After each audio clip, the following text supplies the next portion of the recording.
ഇതെല്ലാം കൂടെ അയാളുടെ വീട്ടിൽ കൊള്ളുവെന്നാ എനിക്കിപ്പോ പേടി. രവിയുടെ ബന്ധുക്കളും സ്വന്തക്കാരുമായിട്ട് അവിടെ കുറെ പേരുള്ളതാ. വെറും കൈയോടെ പോയാ നമുക്കാ കുറച്ചില്. മാഷക്ക് അതുമല്ലോ അറിയോ? അല്ല, ഈ ചക്ക ഇപ്പൊ എങ്ങനാ കൊടുത്തയക്ക? അയ്യോ, ഇത് വരട്ടാനാ, അല്ലാണ്ട് ചക്കയായിട്ട് ആരെങ്കിലും കൊടുത്തയക്കുവോ? മാഷ് ഇതൊന്നും മുറിച്ചേ.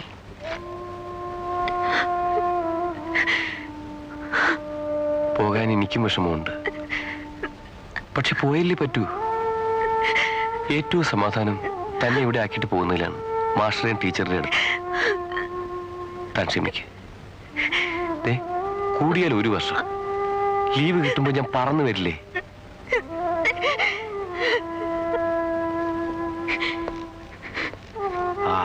എങ്കിൽ പിന്നെ വൈകിക്കണ്ട, ഞാൻ ഇറങ്ങട്ടെ. തുടങ്ങിയല്ലോ കരച്ചില്. ചിരിച്ചുകൊണ്ട് ഇയാളെ യാത്രയാക്കാൻ പറയൂ എന്റെ ടീച്ചറെ. നല്ല ആളോടാ പറഞ്ഞത്. രവി വരിക.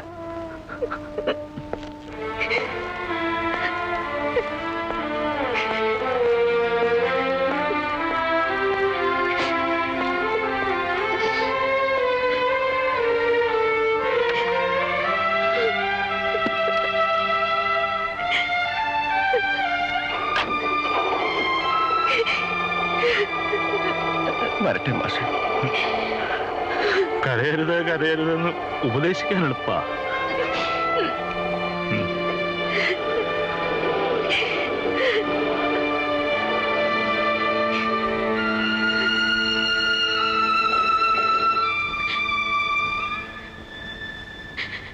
അയാളിപ്പോ സുഖമായിട്ട് യാത്രയൊക്കെ കഴിഞ്ഞ് അങ്ങ് എത്തിയിട്ടുണ്ടാവും. കുട്ടി, രവിയുടെ നന്മയ്ക്ക് വേണ്ടി പ്രാർത്ഥിച്ചോളൂ.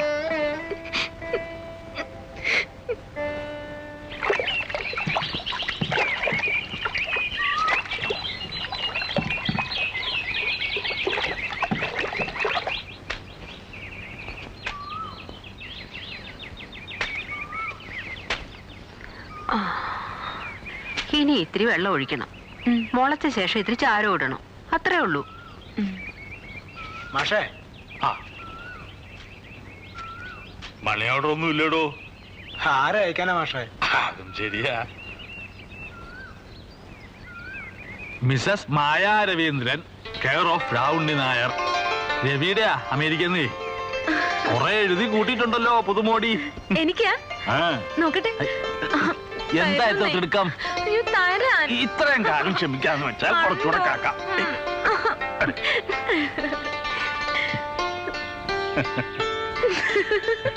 വിശേഷം ഞങ്ങളോടും കൂടെ പറയണട്ടോ. കത്ത് വന്നില്ലല്ലോ വന്നില്ലല്ലോ എന്ന് 2 ആഴ്ചയായിക്കൂട്ടി പറഞ്ഞോണ്ട് നടക്കുക. കൂടുതൽ കത്ത് വന്നപ്പോ വെറുതെ അതിനിട്ട് കളിപ്പിക്കുക.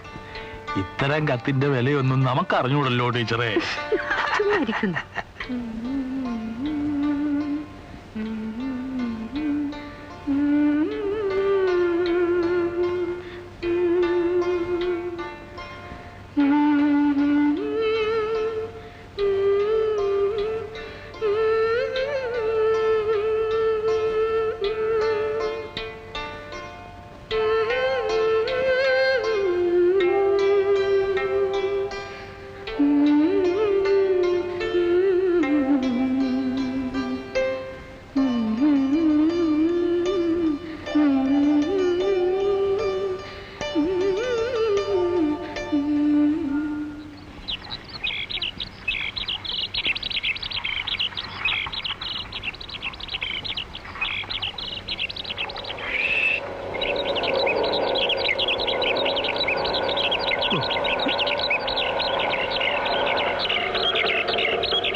എന്താ ഓട്ടോറിക്ഷയിലൊക്കെ ഇന്ന് പഠിപ്പില്ലേ കോളേജില്?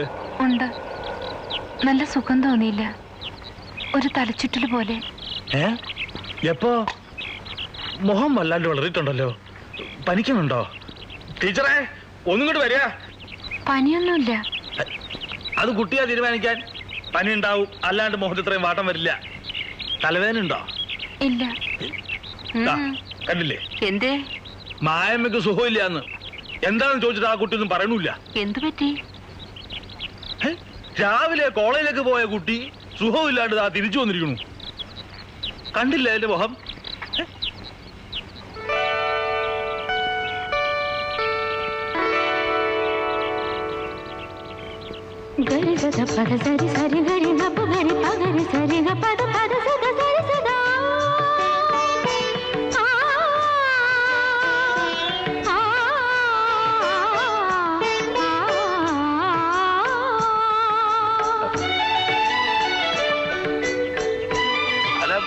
ഒന്നും മിണ്ടാണ്ട് രണ്ടാളും കൂടെ അകത്തോട്ട് പോയാൽ എങ്ങനെയാ?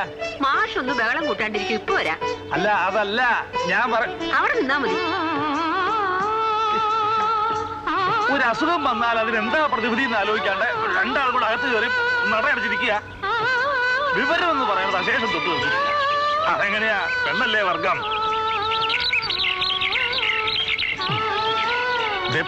പുറകെ കിടന്നുകൊണ്ട് ഒരുമാതിരി കശപിശ വർത്താനം പറഞ്ഞോണ്ടല്ലോ.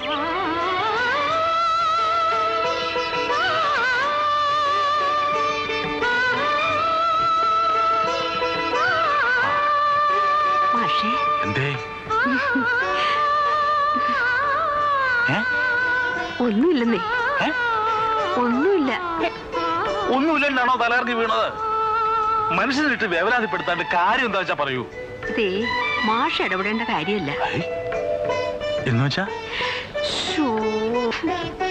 അല്ല, പുറത്തു പോകുമ്പോഴേ ആ ഡോക്ടർ മാലതിയില്ലേ, അവരോടൊന്ന് വരാൻ പറയുക, അത്രേ വേണ്ടു. അതിനെന്തിനാ ഡോക്ടർ മാലതി? ബാലമ്മേനല്ലേ അടുത്തുള്ളത്, അങ്ങനോട് വരാൻ പറഞ്ഞാ പോരെ? പോരാ. ഇതേ ലേഡി ഡോക്ടർ തന്നെ നോക്കേണ്ട കാര്യമാ, മനസ്സിലായോ?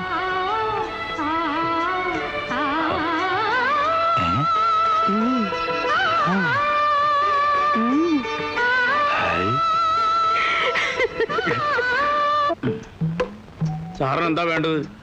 സൂപ്പിന് കുറച്ച് കഷണം വേണ്ടിയിരുന്നു. കയ്യോ കാലോ? കയ്യും കാലും ഇരുന്നോട്ടെ. നടുവോ? നടുവിരിക്കട്ടെ. തല വേണം? തല വേണ്ട. അയ്യോ മാഷേ, ഇങ്ങനെ ഇരിക്കുമ്പോ മായമ്മയ്ക്ക് ഇതൊന്നും കൊടുക്കാൻ പാടില്ല. നെയ്യും കൊഴുപ്പും ഒന്നും പാടില്ല. സൂപ്പൊക്കെ ഇപ്പോഴല്ല, പ്രസവം കഴിഞ്ഞിട്ടാ. എന്നാരാ പറഞ്ഞേ? ആര് പറയണ്ട, അങ്ങനെയാ. എനിക്കിതൊക്കെ എങ്ങനെ അറിയാ? അനുഭവം വേണ്ടേ? അതിനുള്ള ഒരു അവസരം ടീച്ചർ ഉണ്ടാക്കി തന്നിട്ടുമില്ല. മിണ്ടാണ്ടിരിക്കൂ, ആ കുട്ടിയെ പുറത്തുണ്ട്. ആ സൂപ്പ് വേണ്ടെങ്കിൽ വേണ്ട, വേറൊരു സാധനം കൊണ്ടുവന്നിട്ടുണ്ട്. എന്താ അത്? മായമേ കാണട്ടെ.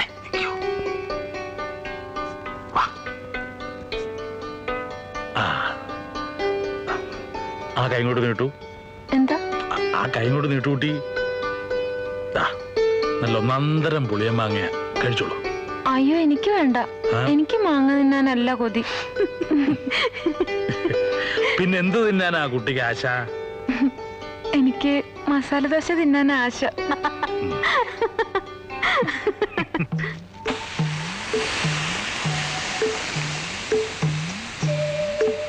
പേപ്പർ വായിച്ചില്ലേ? കുറെ നേരം കൊണ്ട് പറയുന്നുണ്ട്.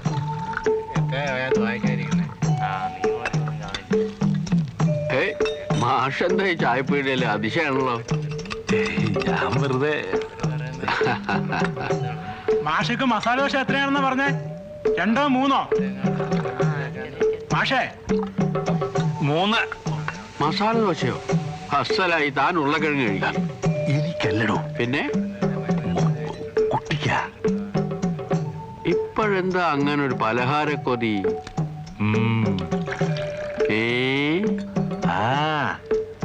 ഭാഗ്യവാൻ. ഈ വയറും വെച്ചോണ്ട് ഇനിയിപ്പോ എങ്ങനെയാ കോളേജിലേക്ക് അയക്കുക?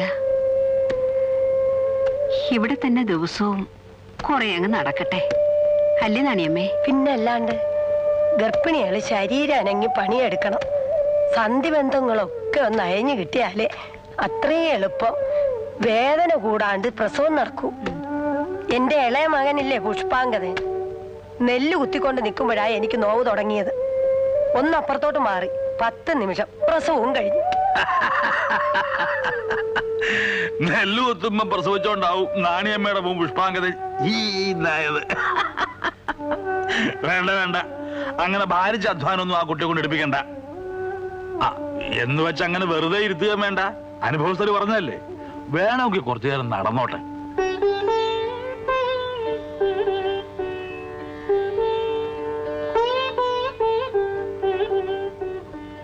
കേട്ടോ ടീച്ചറെ, ഗർഭകാലത്തും പ്രസവകാലത്തും ഭർത്താവിന്റെ പ്രേരണ.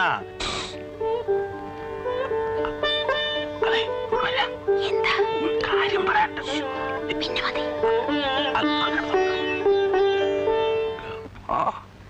എണ്ണ കാച്ചാനുള്ളതൊക്കെ ഉണ്ടല്ലോ അല്ലേ?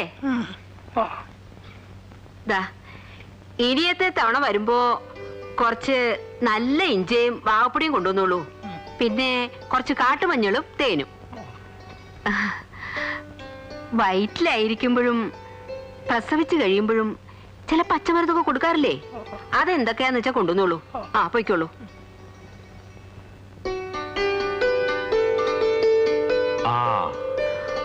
ഇതെന്തൊക്കെയാ വാങ്ങിട്ട് വന്നിരിക്കണേ? എപ്പോഴായാലും വാങ്ങണം. കണ്ടപ്പോ ഇഷ്ടം തോന്നി വാങ്ങി. ആ നീ വെക്കോ. ദാ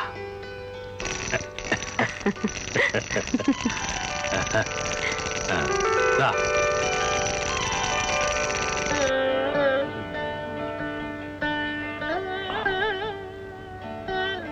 കേട്ടോ ടീച്ചറെ, ഡോക്ടർ പറഞ്ഞതിന്റെ 2 ദിവസം അപ്പറായാലും ഇപ്പറായാലും നല്ല നാളുകളാ.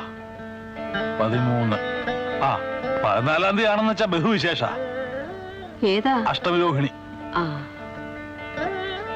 അഷ്ടമിരോഹിണിയാണെങ്കില് പേര് ഉണ്ണികൃഷ്ണൻ ഇടാം. അപ്പൊ ആൺകുട്ടിയാണെന്ന് മായമ്മ അങ്ങോട്ട് ഉറപ്പിച്ചു അല്ലേ? കയ്യുണ്യാദി എണ്ണ ഇതാരാദി ഘൃതം. രവിയേട്ടന്റെ കത്തുണ്ട്. എന്താ വിശേഷം? വരുന്നുണ്ട് ഇത്രേ. എപ്പാ? ഹോസ്പിറ്റലിലേക്ക് പോകും മുമ്പേ എങ്ങനെ എത്താമെന്ന്. ഹാവൂ, ആശ്വാസായി. ഉത്തരവാദിത്തങ്ങൾ പങ്കിടാൻ ഒരാളായല്ലോ. നോക്കട്ടെ.